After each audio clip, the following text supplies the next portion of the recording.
Three bedrooms, 2 toilets.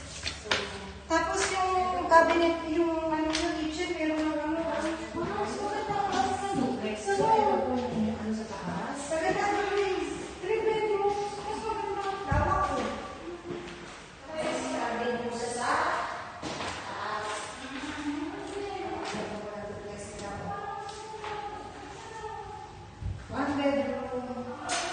One bedroom with veranda.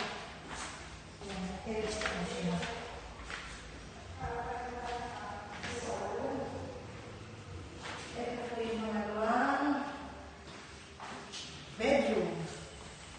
Napakaganda po. Tapos, 3 bedroom po. Kahit duplex po siya ay, ang maganda po sa kanya ay 3 bedroom. Tapos may ano pa po siya yan? Access. Access. So yung bali dalawang